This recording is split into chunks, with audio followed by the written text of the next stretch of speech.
आप सभी को नमस्ते। आज हम एक चमत्कार सुनेंगे। चमत्कार से पहले भगवान का आज का चिंतन। भगवान कहते हैं, आध्यात्मिक होना आनंदमय होना है। आध्यात्मिकता आनंद का विज्ञान है। आज का चमत्कार। लास वेगास यूएसए से मैं डेबरा अप्सरा हूँ। फरवरी में मैं अबंडेंस फेस्टिवल में भाग लेने के लिए भारत आई थी। जब तक वापस आई तब तक कोविड-19 के कारण सब कुछ बंद हो गया था। श्री भगवान के शक्तिशाली अनुग्रह पर मैं बिल्कुल अचंभित हूँ। मेरे किराए के घर की देखभाल जो अचल संपत्ति समूह करता है, उन्होंने मुझे जनवरी में बताया कि मेरे मकान मालिक सेवानिवृत्त हो गए हैं और अब वापस यहाँ आ रहे हैं।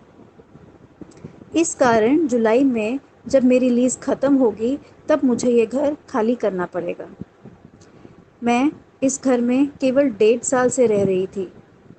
मैंने संपत्ति प्रबंधक से इस समयावधि को बढ़ाने के लिए कहा, पर वह इस निर्णय पर अटल थे।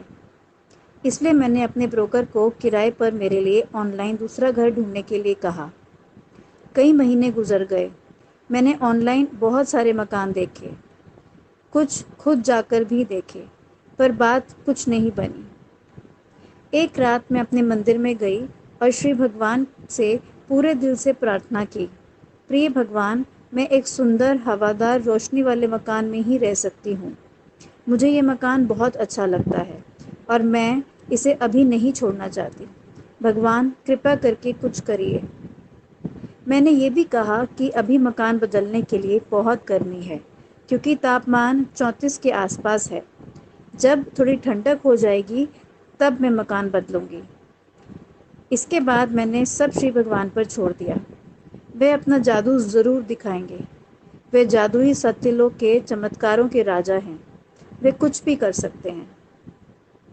अगले दिन सुबह मैंने फ़ोन पर जब अपनी ईमेल देखी तो संपत्ति प्रबंधक की एक मेल ने मुझे आश्चर्य में डाल दिया।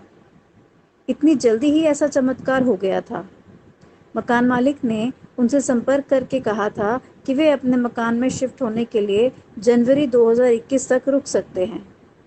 मुझसे ये भी पूछा गया था कि मेरे शिफ्ट होने की क्या योजना थी और चाहूँ तो मैं अब जनवरी 2021 तक यहाँ रह सकती हूँ। जाहिर सी बात है, मैंने फ़ौरन हाँ में जवाब दे दिया। मैं घर पहुँचते ही सीधे मंदिर की ओर दौड़ी।